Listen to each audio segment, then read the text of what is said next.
ॐ अज्ञानतिमिरान्धस्य ज्ञानाञ्जनशलाकया चक्षुरुन्मिलितं येन तस्मै श्रीगुरुवे नमः। वन्देऽहं श्रीगुरो श्रीयुत्पदकमलं श्रीगुरून् वैष्णवांश्च श्रीरूपं साग्रजातं सहगण रघुनाथान्वितं तं सजीवम् साद्वैतं सावधूतं परिजनसहितं कृष्ण चैतन्यदेवं श्रीराधा कृष्णपादान् सहगण ललिता श्रीविशाखान्वितांश्च तमादिदेवं करुणानिधानं तमालवर्णं सुहितावतारम् अपार संसार समुद्र सेतुं भजामहे भागवत स्वरूपम्। हे देव हे दैत हे भुवनैक बंधो हे कृष्ण हे चपल हे करुणैक सिंधो हे नाथ हे रमण हे नयनाभिराम हा हा कदानुभवितासि पदं दृशोर्मे। श्री कृष्ण चैतन्य प्रभो नित्यानंद श्री अद्वैत गदाधर शिवसदी गौरभक्त वृंद हरे कृष्ण कृष्ण कृष्ण हरे हरे हरे राम राम राम हरे हरे। हरे कृष्णा।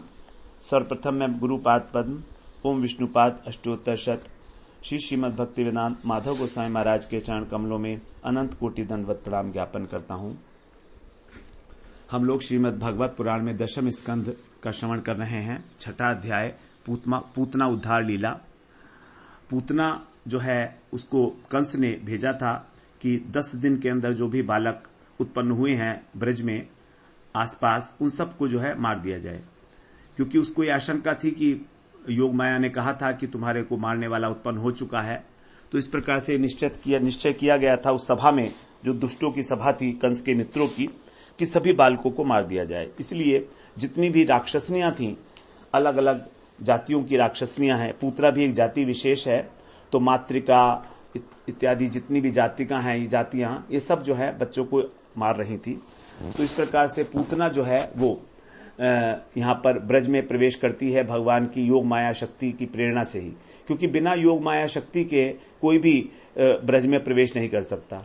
और योग माया चाहती है कि भगवान की बाल लीलाओं का आस्वादन किया जाए, किसी प्रकार से ब्रजवासी जो हैं उनका वात्सल्य भाव कृष्ण के प्रति और अधिक दृढ़ करने के लिए जितनी भी असुर मारना लीलाएं की जा रही हैं यहाँ पर ब्रज में भगवान को मारने के लिए असुरों के द्वारा, वो सब कहीं ना कहीं भगवान के प्रति वात्सल्य भाव का वर्धन करने वाली हैं जो ब्रजवासी लोग हैं, क्योंकि भगवान यहाँ पर वात्सल्य रस का अतिशयता से आस्वादन करना चाहते हैं और ब्रजवासियों को भी सर्वोत्कृष्ट रूप से वात्सल्य रस का आस्वादन कराना चाहते हैं। यही भगवान की अपने पार्षदों के ऊपर, अपने निज जनों के ऊपर अपार कृपा है। तो जिस प्रकार से भगवान ने वात्सल्य रस का आस्वादन इस लीला में कराया है, कृष्ण लीला में, ब्रज लीला में, वो अन्य किसी भगवत स्वरूप में नहीं हुआ।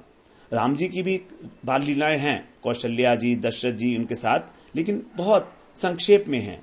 वहां पर इतना स्पष्ट रूप से, इतना खुलकर आस्वादन नहीं किया गया है वहां पर, क्योंकि वहां पर मर्यादा है भगवान की।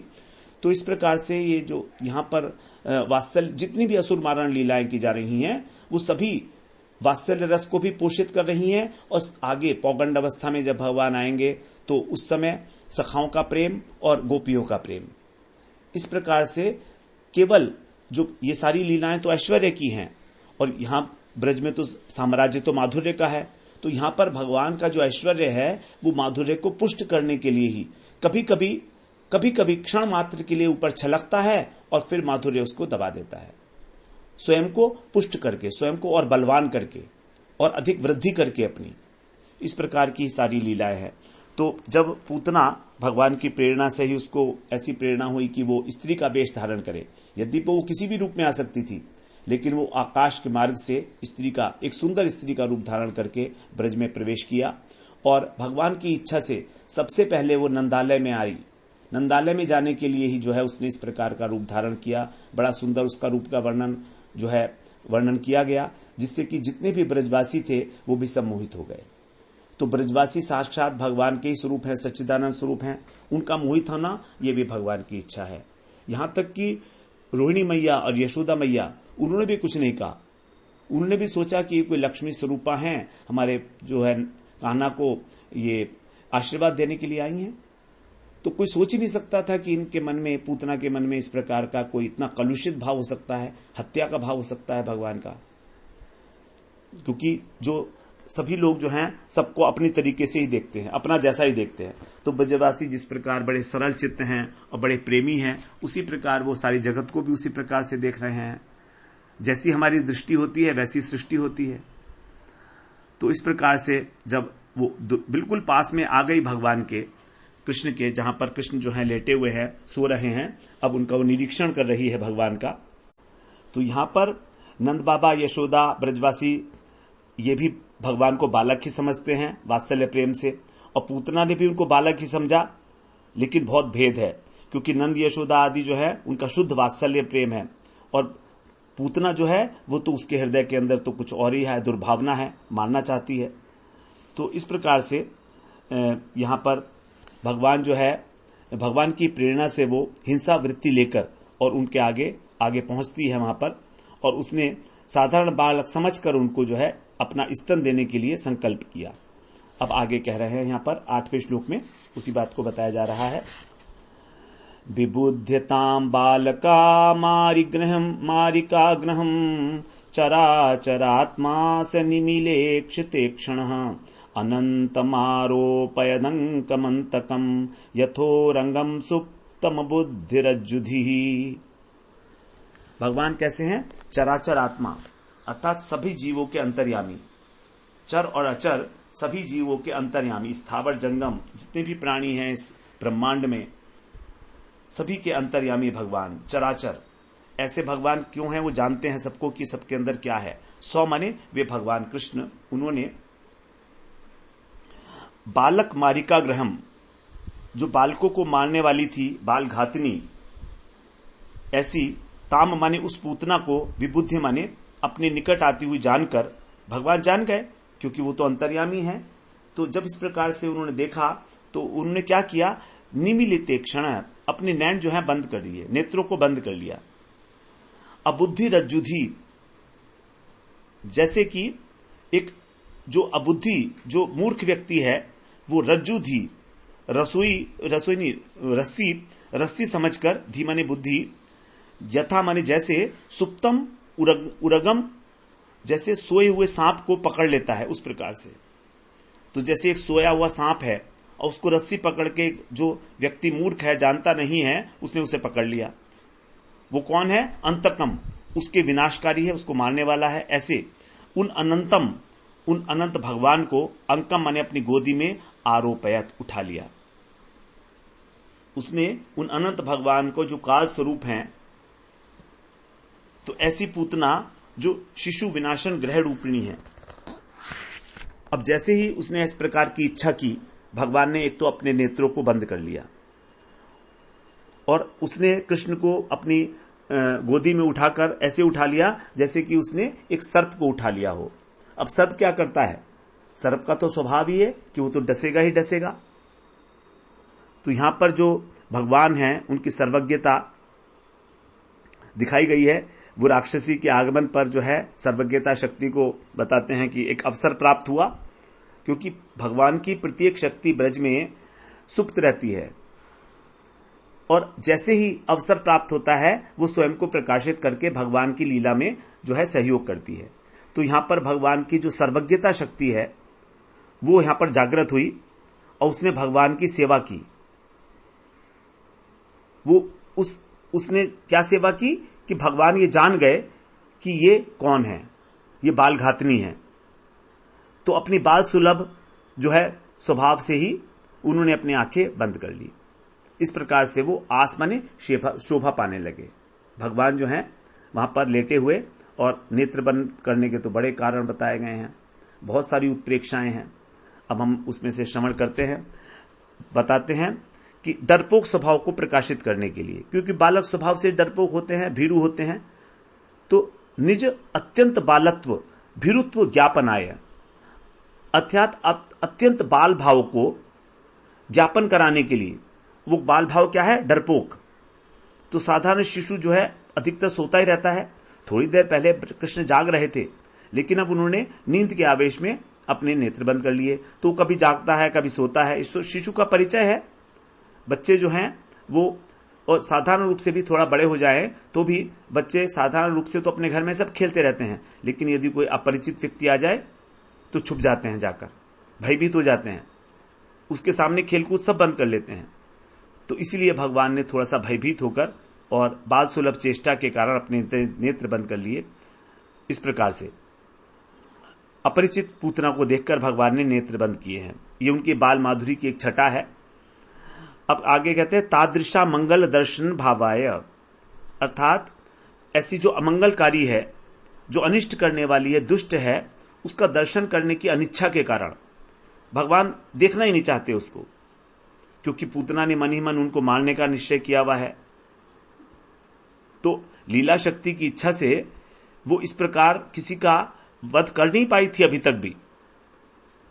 जो कृष्ण के पार्षद, कृष्ण के सखा हैं, उनका किसी का भी वध नहीं कर पाई थी। इसीलिए सबसे पहले जब नंदालय में प्रवेश किया तो केवल नंदालय में ही आई हो। तो जो भक्त का अनिष्ट करता है अथवा अनिष्ट करने का विचार भी करता है, वो दुष्ट है। तो इस प्रकार उस दुष्ट को भगवान ने जो है देखने का संकल्प नहीं किया, इसलिए उन्होंने अपनी आंखें बंद कर ली। नंबर 3 स्वदृष्टि स्वाभाविक तत् विदर्शना भावाय, अर्थात भगवान की दृष्टि के सामने किसी प्रकार की कपटता नहीं है हो चल सकती। भगवान ने कहा है कि जो भी मेरे सामने आता है उसके अनंत अनंत जन्मों के पाप नष्ट हो जाते हैं। अब भगवान कैसे देखें उसको? कपटता रह नहीं सकती है, इसलिए उन्होंने अपने नेत्र बंद कर लिए। क्योंकि पूतना तो यहां पर अपने स्वाभाविक वेश में तो आई नहीं, उसका स्वाभाविक रूप तो उल्लू का है, वो तो छद्म वेश में आई है। अब यदि भगवान देखते तो उसका स्वाभाविक रूप प्रकाशित हो जाता उल्लू के रूप में। अब यदि वो उल्लू बन जाती तो यशोदा मैया और रोहिणी दोनों डर जाती। तो अब यशोदा मैया और रोहिणी जी को डराना तो नहीं चाहते थे भगवान। अगर वो बहुत भयंकर उल्लू का रूप धारण करती तो यशोदा मैया बिल्कुल डर जाती। इसीलिए भगवान ने अपने नेत्र बंद कर लिए। मात्र भावदर्शिकायास्तस्या स्वकृत्रक वधे लज्जानुपत्यैव, अर्थात मात्र भाव से दर्शन करने वाली आई तो है मां बन के, स्तन पर लाना चाहती है, तो आई तो है मां बन के और करना चाह रही है जो है वध उनका। तो ऐसी पूतना का जो है भगवान जो है दर्शन नहीं करना चाहते। भगवान स्वयं ही लज्जित हो गए। तो करा रही दर्शन उनको भगवान को कि मैं जैसे माता हूं आपकी, तो मात्र वेश धारिणी छद्म वेश, ऐसी मां का वो दर्शन नहीं करना चाहते भगवान, जैसा वो कराना चाह रही थी। इसलिए भगवान ने अपने नेत्र बंद कर लिए। फिर कहते हैं तन मरण वैकल्य दर्शना भावाय च, अर्थात पूतना को मृत्यु के समय जो यंत्रणा होगी, जो कष्ट होगा, भगवान उसे अपनी आंखों से नहीं देखना चाहते। यद्यपि वे दंडदाता हैं, लेकिन उनके अंदर एक करुणा शक्ति है। अन्याय के लिए उसे दंड देंगे, लेकिन उसकी जो यंत्रणा है उसको अपने इस स्वरूप में, अभी तो बालक ही है ना, तो उसको देखना नहीं चाहते। इसलिए भगवान जो है उन्होंने अपने नेत्र बंद कर लिए। हम लोगों ने कुछ जो है उत्प्रेक्षा जो है अलंकार, उसके अंदर जो टीकाएं की गई हैं उसको हम लोगों ने श्रवण किया। लेकिन श्री हरि सूरी जी ने बहुत सारी उत्प्रेक्षाएं की हैं इसकी, तो हम लोग उसका सबका श्रवण करके और एक बार आस्वादन करेंगे उसका। श्रीमद वल्लभाचार्य जी कहते हैं सुबोधनी में, अविद्या जो है पूतना है, और कृष्ण ने सोचा कि मेरी दृष्टि के आगे अविद्या नहीं टिक सकती। अब यदि टिकेगी नहीं तो फिर लीला कैसे होगी? दूसरा, ये पूतना कैसी है? बाल घातनी, पवित्र बालकों को ले जाने वाली, नैति माने ले जाने वाली। तो ऐसी जो जघन्य कृत्य करने वाली है, इसका मुंह नहीं देखना चाहिए, इसलिए उन्होंने नेत्र बंद कर लिए। इस भगवान सोचते हैं कि इस जन्म में तो इसने कोई साधन किया नहीं, तो हो सकता है इसलिए पूर्व जन्म में मुझसे मिलने के लिए कुछ साधन किया हो, क्योंकि भगवान का दर्शन जो है संभव तो है नहीं साधारण मनुष्य के लिए। तो भगवान ये देखने के लिए कि इसने पूर्व जन्म में कहीं मेरा दर्शन प्राप्त करने के लिए कुछ साधन किया है कि नहीं किया है, भगवान जो है इस विचार में पड़ गए और उन्होंने नेत्र बंद कर लिए। आगे कहते हैं, भगवान ने विचार किया कि मैंने पापनी का दूध कभी पिया नहीं है। कोई पापी व्यक्ति है, अब ये तो मुझको विष पिलाने आई है, और विष तो बड़ा कड़वा होता है, बड़ा जहरीला होता है। और जैसे जब लोग कभी काढ़ा वगैरह पीते हैं, जो कड़वी दवाई होती है जो वैद्य लोग देते हैं, तो जब काढ़ा पीते हैं कड़वी दवाई तो आंखें बंद हो जाती हैं। तो भगवान कहते हैं मुझे इसका कड़वा दूध पीना पड़ेगा, विष पीना पड़ेगा, तो पहले से ही मैं अपनी आंखें बंद कर लेता हूं।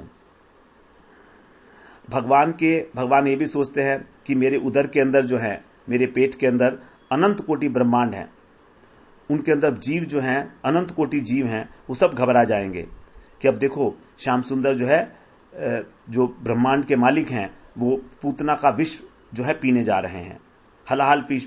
तो इसलिए उनको समझाने के लिए भगवान कि जो है आप डरो मत, मैं इसका विष पीऊंगा नहीं, मैं इसके प्राणों को ही खींच लूंगा। भगवान ने विष नहीं पिया, भगवान ने उसके प्राणों को ही इसके समेत खींच लिया। तो उनको समझाने के लिए भगवान ने अपने नेत्र बंद किए। फिर भगवान ने विचार किया कि मैं गोकुल में जो आया था वो तो इसलिए आया था माखन मिश्री खाऊंगा, इसलिए अब यहां पर छठी का दिन है, आज हमारी छठी मनाई जानी है, और आज जो है विष पीने का अवसर आ गया। तो इसलिए उन्होंने आंख बंद की कि अब शंकर जी का ध्यान किया जाए, जिससे शंकर जी जो है वो शंकर जी विषपान करते हैं, समुद्र मंथन के समय जो विष निकला था। तो इसलिए तो शंकर जी जो हैं वो अपना काम करें, वो उनको अभ्यास है विष पीने का, तो वो तो विषपान कर लें और फिर मैं दूध पीऊंगा। ऐसा जो है कृष्ण ने सोचा। फिर कृष्ण के नेत्रों ने विचार किया कि ये जो कृष्ण हैं ये तो परम स्वतंत्र हैं, इनके ऊपर तो किसी का कोई जोर चलता नहीं है, तो हो सकता है कि ये जो हैं इसको कोई अच्छी बुरी गति दे दे, इसको कोई सी भी गति दे सकते हैं, इनकी मर्जी है।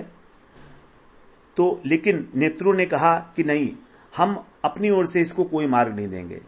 तो हमारे जो नेत्र हैं, एक नेत्र है सूर्य और एक नेत्र है चंद्र। तो चंद्र मार्ग और सूर्य मार्ग, ये दो प्रकार की गतियां बताई गई हैं। हम लोगों ने गीता के 8वें अध्याय में श्रवण किया है, जिसको कहा गया है शुक्ल पक्ष पितृयान और देवयान। तो देवयान से जो जाते हैं वो वापस नहीं लौटते हैं, सूर्य गति है वो, उत्तरायण में जो मरते हैं, और जो दक्षिणायन में मरते हैं उसको बताया गया चंद्र गति है, पितृयान। तो अब नेत्र दोनों कह रहे हैं कि भैया भगवान को जो देना है हम दें, हम नहीं देंगे इसको कुछ भी, ना तो ये पितृ मार्ग से जाएगी और ना ये देव मार्ग से जाएगी। अब नेत्र जो हैं वो सोचते हैं कि पूतना के जो नेत्र हैं वो हैं तो हमारी जाति के, लेकिन ये इस राक्षसी की शोभा बढ़ा रहे हैं, बड़े सुंदर इसके नेत्र हैं, आगे वर्णन में आया था विशाल नेत्र हैं इसके, इसीलिए ऐसे होने पर भी ये हमारे दर्शन के योग्य नहीं है, क्योंकि ये असत हैं अर्थात दुष्ट हैं। इस प्रकार हम जो हैं इनको नहीं देखेंगे। तो ये नेत्रों का डिसीजन है, उन्होंने अपनी पलकों को गिरा लिया। बहुत सारी उपमाएं हैं, हम सभी को एक बार श्रवण करेंगे पेशेंस, धैर्य पूर्वक। ये केवल आस्वादन का ही विषय है और इसीलिए हम लोग ये सब पाठ कर रहे हैं। भगवान के नेत्रों में जो स्थित है निमि महाराज, क्योंकि निमि महाराज को ये कहा गया था कि वो सबके पलकों के अंदर निवास करते हैं। निमि महाराज को श्राप दे दिया गया था वशिष्ठ जी के द्वारा। फिर जो है जब उनके श्राप का उपशमन करना हुआ तो देवताओं ने कहा कि निमि महाराज जो है सबके पलकों पे वास करेंगे, जबकि देवता चाहते तो उनको कह रहे थे कि हम तुमको जो है दोबारा से जिंदा कर सकते हैं, लेकिन निमि महाराज ने मना कर दिया कि नहीं, मैं अब जिंदा नहीं होना चाहता हूं। तो देवताओं ने कहा ठीक है, तो अब आप सबकी पलकों पे जो है निवास करोगे। तो निमेश जो है पलक का उठना और गिरना, उससे पता लगता है निमि महाराज की सत्ता का। तो कह रहे हैं कि निमि महाराज ने जब देखा उस दुष्टा को तो उसको ठीक नहीं समझा और उन्होंने नेत्र बंद कर लिए, पलक बंद कर ली। अब कृष्ण के जो नेत्र हैं वो राजहंस हैं और ये पूतना क्या है, बकी है, बगुली, जो कपट का प्रतिमूर्ति होती है। तो इस प्रकार से उसको कोई उत्कंठा नहीं थी इसको देखने के लिए। जो हंस है वो बगुले को क्या देखेगा। इस प्रकार से उनके जो है नेत्र बंद हो गए। फिर कृष्ण ने विचार किया कि इसने बाहर से माता का रूप धारण किया है और हृदय में अत्यंत क्रूरता है, तो ऐसी स्त्री का मुंह देखना जो है वो ठीक नहीं है। फिर कृष्ण सोचते हैं कि जो है यदि इसने मुझे निडर समझा, क्योंकि मेरी आंखों में तो कोई भय है नहीं, अब ये जब मुझे देखेगी, मेरी आंख तो बिल्कुल भयहीन है, तो ये समझेगी कि इसका प्रभाव मेरे ऊपर नहीं चला है और हो सकता है कहीं लौट गई। तो यदि उसने मुझे उठाया नहीं गोदी में तो क्या होगा।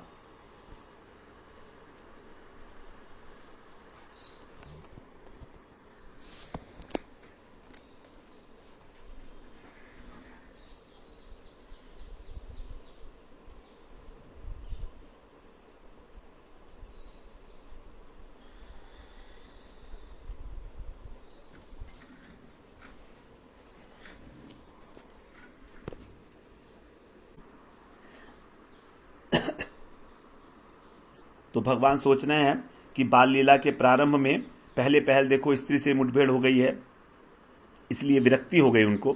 यद्यपि रामलीला में भी इसी प्रकार से जो है पहले ताड़का का वध हुआ था। अब कृष्ण सोचते हैं कि जब मैं इसे देखूंगा तो मेरी दृष्टि तो जो है करुणाशील है, तो मैं फिर इसे मारूंगा कैसे। अगर उग्र दृष्टि से देखूंगा तो भस्म हो जाएगी, इसलिए फिर वो लीला ही नहीं हो पाएगी। लीला होने से पहले ही इसका अंत हो जाएगा। दो प्रकार की दृष्टियां हैं भगवान की, करुण दृष्टि और उग्र दृष्टि। तो करुण दृष्टि से जो है यदि देखूंगा तो मार नहीं पाऊंगा, और यदि उग्र दृष्टि को रखूंगा तो ये भस्म हो जाएगी। इसलिए लीला की सिद्धि के लिए ही उन्होंने नेत्र बंद किए हैं। कहते हैं कि धात्री का वेश बना के आई है ये, मुझको ये अपना स्तनपान बनाना चाहती है। धात्री उसको बोलते हैं जो माता की जो है अनुपस्थिति में और बालक का ध्यान रखती है, उसको अपना स्तनपान भी कराती है कभी कभी। तो कह रहे इसको मारना ठीक नहीं है मेरे लिए, लेकिन ये और बालों को जाकर मारेगी, इसीलिए अब मैं इसका वेश नहीं देखूंगा। इसने वेश तो माता का बना रखा है, तो ठीक है मैं इसको मारूंगा, लेकिन मैं इसके वेश को नहीं देखूंगा। तो बिना इसके वेश को देखे ही मैं इसको मारूंगा। इस प्रकार से उन्होंने नेत्र बंद किए हैं। फिर कहते हैं कि बड़े से बड़ा अनिष्ट जो है वो भी योग से बंद हो जाता है। तो इस प्रकार से भगवान ने आंखें बंद करके जैसे योग में चले गए, योग साधना में, योग जो होता है उससे बड़े से बड़ा काम हो जाता है। अब पूतना निश्चय करके आई थी कि मैं ब्रज के सारे शिशुओं को मारूंगी, लेकिन एक भी शिशु ब्रज में उसे ऐसा दिखाई नहीं दिया, तो सीधे ही बालकों को खोजती वो यहां नंदालय में आई है। तो भगवान ने सोचा कि मेरे भक्त का बुरा करने की बात तो दूर है, जो मेरे भक्त का बुरा सोचता भी है मैं उसका दुष्ट का मुंह नहीं देखता हूं। और ब्रज बालक सारे मेरे सखाए हैं, परम भक्त हैं, उनको मारने का संकल्प करने आई है, इसलिए मुझे इसका दर्शन नहीं करना। भगवान जो हैं अपने भक्त के जो विरोधी होते हैं उनका दर्शन भी नहीं करना चाहते हैं। अब पूतना यहां पर अपनी उल्लू की आकृति, जो भीषण आकृति है, उसको छिपाए है और दिव्य रमणीय रूप से आई है। भगवान की दृष्टि यदि पड़ेगी तो माया रहेगी नहीं और इसका भयानक रूप प्रकट होगा, जो हम पहले श्रवण कराए हैं, और यशोदा मैया कहीं डर ना जाए इससे। तो इस प्रकार जो है भगवान ने जो है उसको नहीं देखा। इस प्रकार से हम लोगों ने श्रवण किया भगवान के नेत्र बंद करने का कारण। फिर पूतना धीरे धीरे शैया के पास पहुंची, नंद नंदन का उसने सिर से पैर तक निरीक्षण किया, और जब बालक को देखा बड़े सुंदर हैं कृष्ण, तो मुग्ध सी हो गई उनके ऊपर। एक बार उसने विचार किया, लेकिन दूसरी क्षण उसके मन में विचार, अरे मैं क्या कर रही हूं, मैं तो राक्षसी हूं, मैं कोई इसके रूप का दर्शन करने थोड़ी आई हूं। यदि मैं इस प्रकार करती हूं तो विलंब हो जाएगा और हो सकता है कोई ना कोई समस्या आ जाए, और मुझे तो आज की रात ही सभी और बच्चों का भी विनाश करना है। इसलिए मैं जल्दी से ही अब इस शिशु को अपनी गोदी में लेकर और अपना काम करके वापस लौट जाऊंगी। इस प्रकार उसने विचार करके जो है और बालक को, दोनों नंद नंदन को दोनों अपनी गोदी में उठा लिया उसने, और गोदी में उठा के जो है वो जानती नहीं है कि जिस नियत से, मारने की नियत से उसने गोदी में बिठाया है वो है कौन। वो उसका ही अंतक है। अंतक का मतलब मारने वाला है। जैसे हजारों जो सैकड़ों राक्षस हैं, असुर हैं, उनका जीवन अंत करने के लिए नंदनंदन का अवतरण हुआ है। भगवान अपनी लीला में पता नहीं कितने ही असुरों का वध करेंगे कृष्ण लीला में।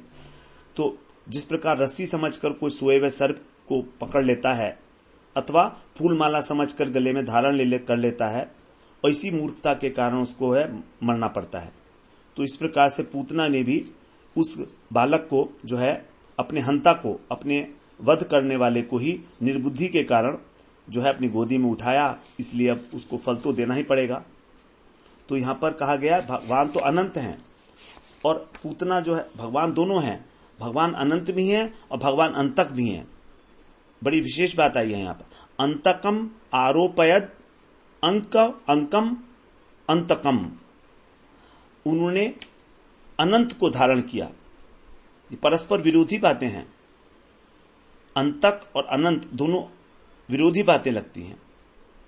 तो इस प्रकार से उस पूतना ने अपने दुश्मन को ही जो है, अपने अंत करने वाले की, उस अनंत बालक को सामान्य बालक समझकर अपनी गोदी में उठा लिया। अब 9वें श्लोक में कह रहे हैं, ताम तीक्ष्ण चित्ताम अतिपाम चेष्टिताम वीक्षांतराकोश परिच्छदासिवत वरिस्त्रियम तत्प्रभया च दर्शिते निरीक्ष्यमाणे जननी ह्यतिष्ठताम। कोश परिच्छदान, कोश परिच्छदासिवत, असीवत, असी का मतलब होता तलवार, तलवार की भांति। कैसी तलवार? जो परिच्छदा, छिपी हुई होती है, अंतरा कोश, म्यान के अंदर। तो म्यान के अंदर जैसे एक तलवार छिपी होती है, जो चमड़े की म्यान बनी होती है, कोश उसके अंदर, वो कैसी है? उसी प्रकार से तीक्ष्ण तलवार है वो, तीक्ष्ण चित्ताम, उसी प्रकार से तेज धार वाली जो तलवार के समान, ये जो हिंसा वृत्ति से परिपूर्ण, यहां पर तीक्ष्ण का अर्थ है हिंसा।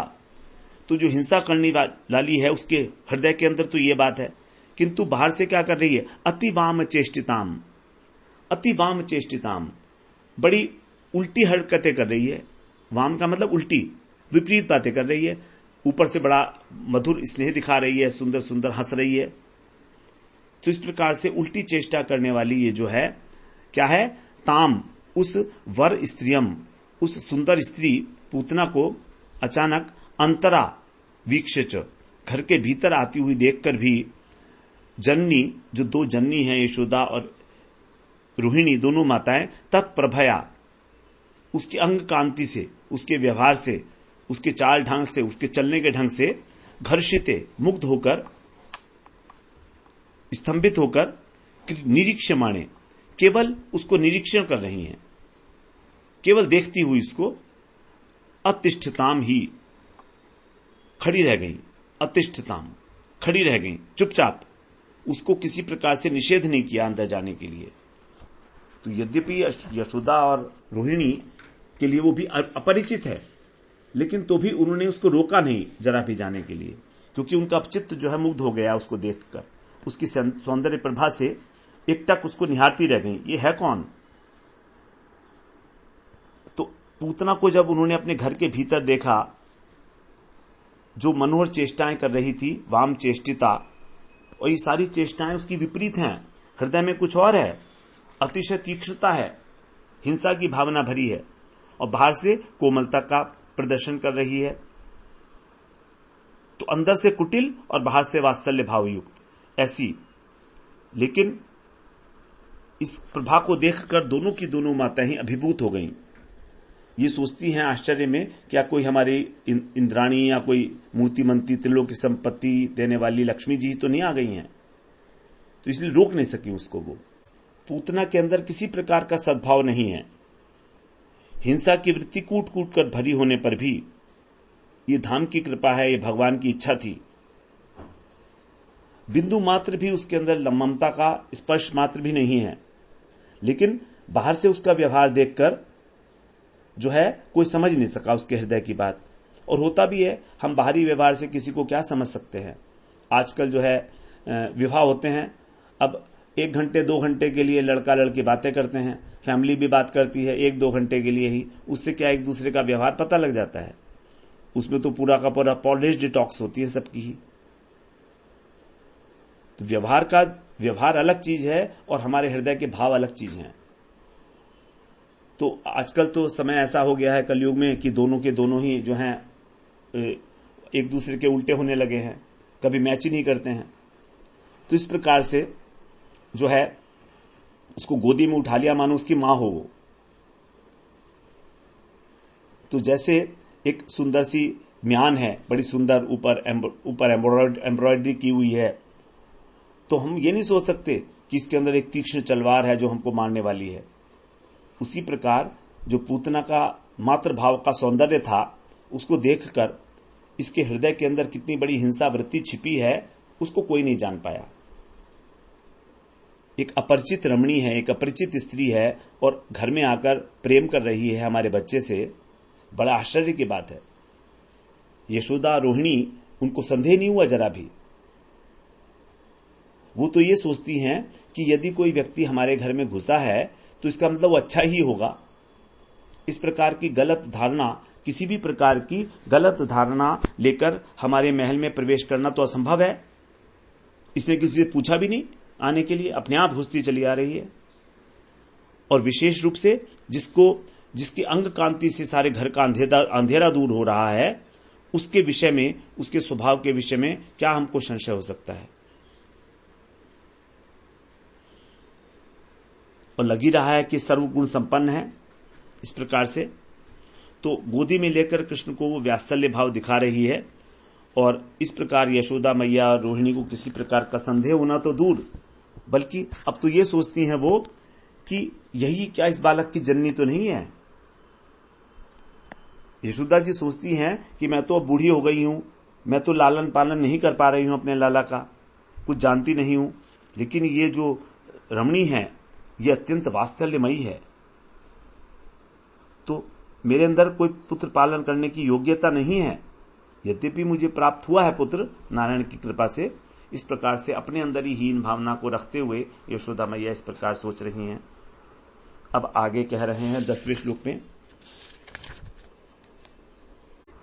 तस्मिन् स्तनम् दुर्जरवीर्यमुल्बणम् घोराङ्कमादाय शिशो ददावथ गाढम् कराभ्याम् भगवान् प्रपीड्य तत् प्राणैः समम् रोष समन्वितोऽपिबत्। घोरा जो अत्यंत घोर है, अत्यंत भयंकर है, क्रूर है। तस्मिन माने वहीं उसी स्थान पर उसने नंदनंदन को, तो नंदन भवन में ही नंदनंदन को अंकम आदाय अपनी गोद में उठाकर शिशु, और उस शिशु को उल्बणम का मतलब स्पर्श से ही, ऐसा जो विष था, दुर्जय दुर्वीर्यम अत्यंत उग्र विष से युक्त जो स्तन था उसका, ददौ माने उसको दान किया, उसको मारने की इच्छा से, स्पर्श मार्ग से मारने की इच्छा से। अथ माने इसके बाद, रोष समन्वित क्रोध युक्त होकर, भगवान को क्रोध आ गया।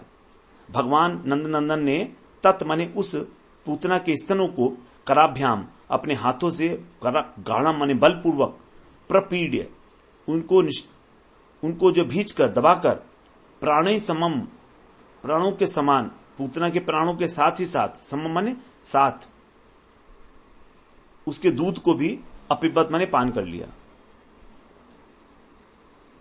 तो दोनों हाथों से उनने स्तन को दबाया और उसके प्राणों के साथ ही उसका दूध भी, जो विषयुक्त दूध था, उसका भी भगवान ने पान किया। तो यह कह रहे तस्मिन माने उसी स्थान पर जो स्पर्श मात्र से ही जो है मारने वाला था। इस प्रकार से अब भगवान को बड़ा रोष आ रहा है, बड़ा क्रोध आ रहा है। भगवान सोचते हैं कि मेरे सखाओं को, ब्रज के अन्य बालकों को हत्या करने की इच्छा से आई है। तो इसलिए भगवान की सेवा में उनकी जो एक संघारिका शक्ति है, दुष्ट संघारिका शक्ति, तो भगवान की जो अनंत शक्तियां हैं उसमें से जो संघारिका शक्ति है उसको भी अब अवसर मिला है। तो वही जो है, जो स्तन में विष था, उसने उसका पान किया, अपिबत, उसका शोषण किया। कृष्ण ने नहीं पिया। जैसे मान लीजिए कुल्हाड़ी से कोई व्यक्ति किसी वृक्ष को छेदन करता है, तो वृक्ष का छेदन कुल्हाड़ी नहीं करती है, बल्कि कुल्हाड़ी के अंदर जो शक्ति है कुल्हाड़ी के अंदर जो एक शक्ति है वही उस वृक्ष का छेदन करती है। तो वस्तु जो है वो नहीं करती है कोई भी कार्य, वस्तु की शक्ति ही कार्य करती है। कार्य जो है वो शक्ति के द्वारा किया जाता है। इस प्रकार से यहां पर जो विष का पान किया गया है वो किया गया है भगवान की संघारिका शक्ति के द्वारा, न कि भगवान के द्वारा। इस प्रकार से हम लोग जो है इसको ग्रहण करते हैं। तो यहां पर बता रहे हैं कि जब पूतना ने निरीक्षण किया भगवान का, तो उसके मन में किसी भी प्रकार की कोई वात्सल्य भाव उसके अंदर उदय नहीं हुआ। भगवान जिनका सौंदर्य जो है अनंत सौंदर्यशाली है, वो पत्थर भी पिघल जाता है भगवान को सौंदर्य को देखकर। उस सौंदर्य को देखकर भी उस राक्षसी के हृदय में परिवर्तन नहीं हुआ। बिना किसी दुविधा के, बिना किसी हिचक के वो अपना विष भरा जो स्तन दान करने में बिल्कुल भी पीछे नहीं हटी। तो अब यहां पर दोनों जो हैं यशोदा मैया और रोहिणी दोनों ही खड़ी हैं, और उनके सामने ही वो इस प्रकार से उन्हीं के पुत्र का वध करने के लिए जो है वो प्रवृत्त हो रही है।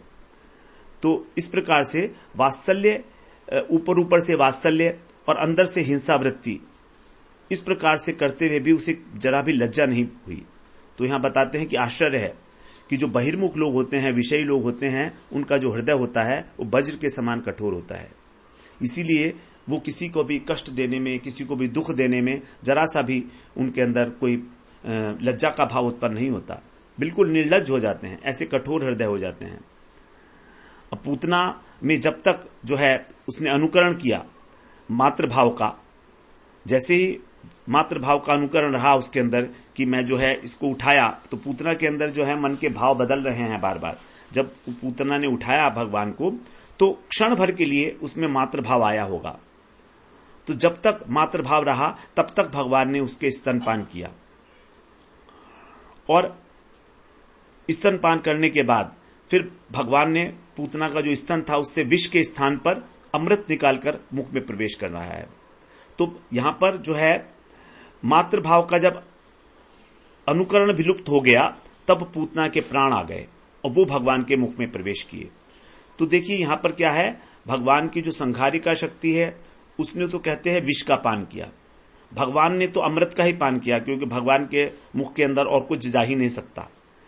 तीसरी बात, जब उसके अंदर मातृभाव का भी जो है अंत हो गया, तब भगवान ने उसके प्राणों का भी जो है उसको हरण कर लिया। तो उसके प्राणों का भी जो है भगवान ने पान कर लिया, मुख में प्रवेश कर लिया भगवान के। इस प्रकार से उसके प्राण जो है निकल गए पूतना के। अब 11वें श्लोक में कह रहे हैं, सामुंच मुंचालमिति प्रभाषिणी निष्पीड्यमानाखिल जीव मर्मणि विवृत्य नेत्रे चरणौ भुजौ मुहुः प्रस्विन् गात्रा क्षिपतिरुरोदः। अखिल जीव मर्मणि, जो हृदय इत्यादि जो मर्म स्थल हैं, ऐसे जब कृष्ण के द्वारा पीड़ित की गई, निष्पीड्यमाना, तब मुंच मुंच ऐसा बोलने लगी, छोड़ो छोड़ो, अलम अलम, बस अब मेरा दुग्ध पान करना बंद करो। इति प्रभाषिणी, इस प्रकार उच्च स्वर से चिल्लाने लगी। सा, वो पूतना, उसके जो नेत्र थे, नेत्रे माने नेत्र, विवृत्य बाहर निकल आए, और वो चरणों भुजऊ, अपने हाथ और पैर उन दोनों को मुंह माने बार बार, क्षिपति माने पटकती हुई, प्रस्विन्न गात्रा, उसका जो शरीर है पसीने से लथपथ हो गया, रुरोध है, रोदन करने लगी। तो शरीर जो है उसका पसीने से लथपथ हो गया, नेत्र बाहर निकल आए, रोने लगी और कह रही है, मुझे छोड़ दे, मुझे छोड़ दे। जब उसके मर्म स्थानों पर असह्य पीड़ा होने लगी तो मृत्यु से छटपटा रही है वो। अब उच्च स्वर से उसने विलाप आरंभ किया, और देखते देखते फिर उसने एक विशाल आकार धारण किया, दोनों आंखें उसकी बाहर निकल आईं, वहीं भूमि पर गिर पड़ी। वो सारे शरीर से उसके पसीना निकल रहा है, बार बार जोर हाथ पैर पटक कर वो जोर जोर से रो रही है। इस प्रकार से 11वें श्लोक में हम लोगों ने श्रवण किया। अब अगले सत्र से 12वें श्लोक में प्रवेश करेंगे। पांचा कल्पतरुभ्यश्च कृपा सिंधुभ्येव च पतितानां पावनेभ्यो वैष्णवेभ्यो नमो नमः।